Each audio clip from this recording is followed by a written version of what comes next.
าวบ้านก็ร่วมด้วยช่วยกันนะท่านนะทางโน้นก็กำลังเจาะเสาตรงครัวนะใครที่อยากจะร่วมบุญนะครับ สร้างศาลาก็มานะท่านนะเดี๋ยวจะขุดตัดเคลียร์นะโอ้มีได้ไม่เที่ยงออกปืนอ่ะเดี๋ยวก็สนายไว้นะก็สนายไว้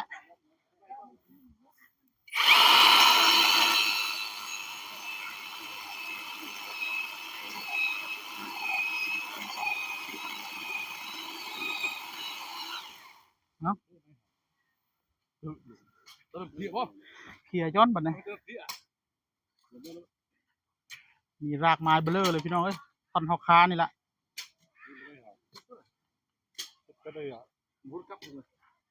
เคลียร์มันออกก่อนเดี๋ยวมันคมเรื่อยเขามันสิมดซะก่อนเพิ่งจะรับคมมาใหม่นะถึกดินบัดแล้วบัดนี้โอ้เลิกเจอแล้วไอ้นายน้องไหมน้องเดี๋ยววิ่งเลยไหมเลยเนาะวิลยาวเฮียเลยผมว่าอะไรกั้งเนี่ยมานั่งเลยปงทิพย์เลยเนาะยังทำงานอยู่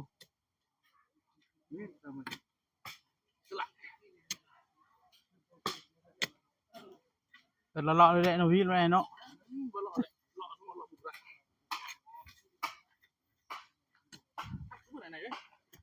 ฮะ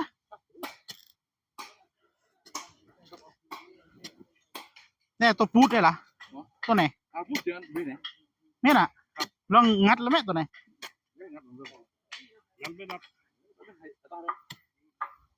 ตัวพูดนี่ได้จะนอนในปัญหาจะมีดิแต่ปืนอยู่แหละมีนะดูโอ้บริเจ้าเลยกี่เลยบริเจ้าสิอะเสียงปืนเนาะนี่นะเลี้ยวหน่อยดีเคลียร์ปืนอ่ะตับอ่ะ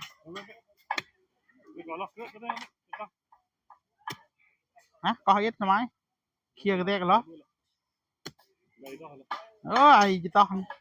เฮ้ยจิตต้องเขาได้แรงได้กี่เลยมันมาพูดทั้งหมดอย่างนี้ส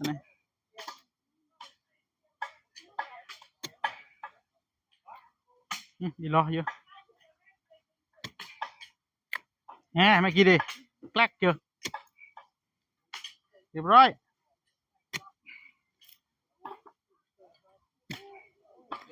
นี่ว่ะโอ้ดอกเลยว่ะเรียกปืนมาไหนโอ้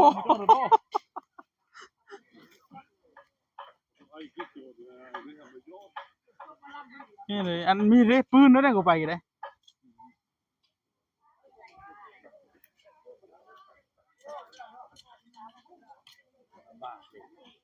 เดี๋ยวเรียกปืนเอาเก็บพอได้ตัดแล้วพอได้ตัดอยู่พี่น้องเลยอุปกรณ์ครบในรถผม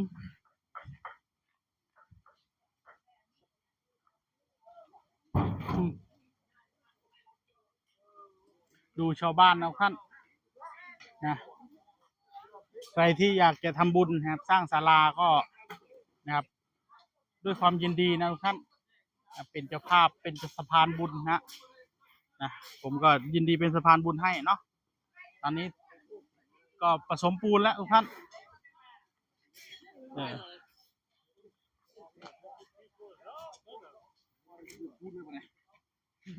ฮะมาห้านเลยลุงเลยมีตัวซับเมาโน่นไปนะมีคดีความอยู่นะวัดจักมาดีนะลุงเด็กการรากบางไงนึงพวกเอาเรื่องอะไรเอ้ยมัดเลยบางนี่รากมัดเจอมีอีกรากไม้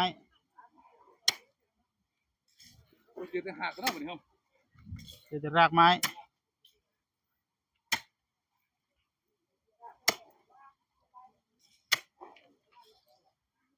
เจาะบ่ได้เลยลุมนี่เอาเครื่องเจาะไม่ลงเลยหักไม่หลายพุท เรือยุดงาเกี้ยได้ เลือกก้อนรูตะกะแตกอีกไหนล่ะตัวตะกี้บืนล่ะพูดเสีย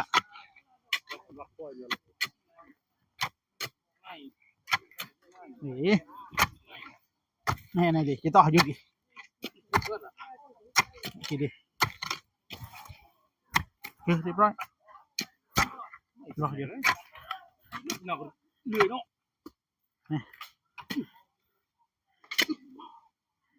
เรียบร้อย ôi tí ở đây rồi mà อืม nào thao nữa tôi lấy nữa tôi lấy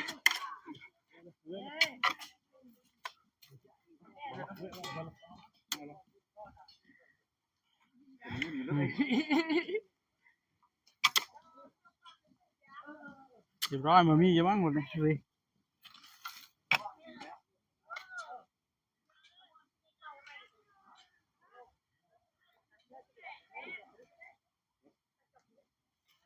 เรียบร้อย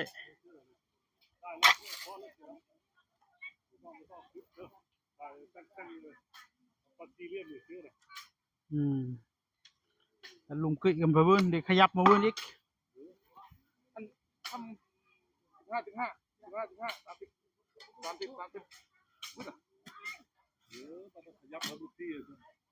มาบนที่เลย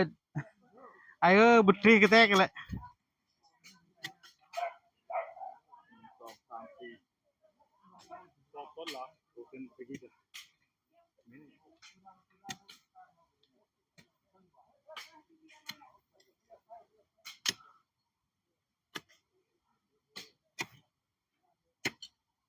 ตอนนี้ชาวบ้านก็ทยอยขุดให้มันได้ระดับนะท่านเป็นขึงเชือกแล้วก็เอาตามระดับเชือกเลย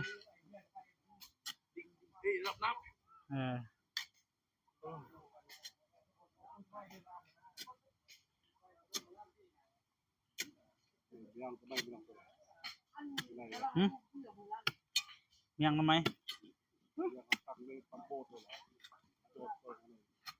โอ้ทำไมกันตัวเนื้อน้ำหมอเลยเมียงฮะโอ้หมอเลยเมียงบ่เนี่ยต่อโยนอ่ะตัวไปเมียงเลยนังต่อโยน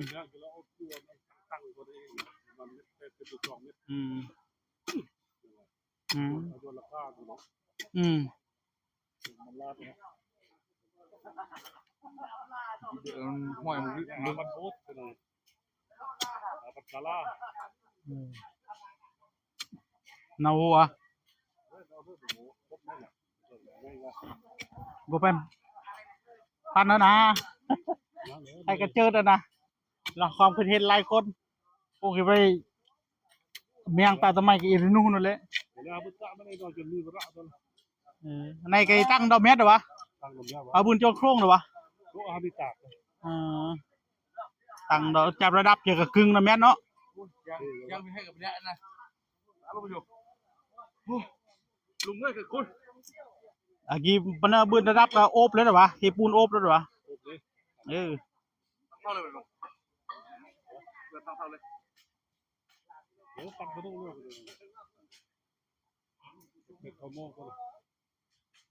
เป็นบอกว่าตั้งเสาไว้ก่อนทุกท่านส่วนโครงยังไม่ได้ขึ้นเพราะว่ายังไม่มีงบประมาณเนาะยังไม่มีงบประมาณในการสร้างต่อคือขุดหลุมแล้วก็ตั้งเสาไว้ก่อนเอาเสาก่อนปีนี้เอาเทละนิดเทละน้อยค่อยๆเป็นค่อยๆไปศาลาท่านบรรยำมีการมีงานกับพากันมาสวดมนต์อยู่นี่ว่าสำนักสงฆ์ยังบ่มีศาลาพี่น้องเลยหินบ่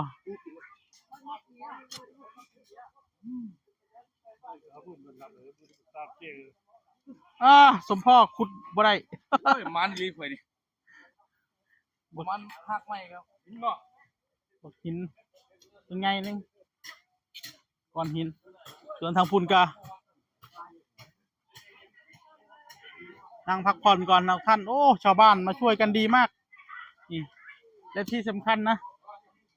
แม่ครัวก็ทำงานแยกกันต่างหากพี่น้องเอ้ยเอานี่เพิ่นก็กำลังจับระดับน้ำพี่น้องทำไดเอาข้างไม้ไว้อันเนี่ยเสมอมาพื้นมือใต้แน่ร่วงอันเอามือ โอ้เจอรากไม้อีกแล้ว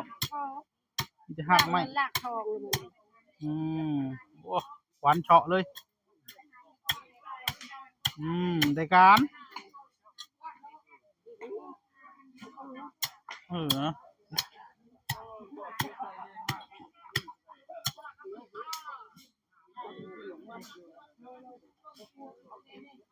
เรียบร้อย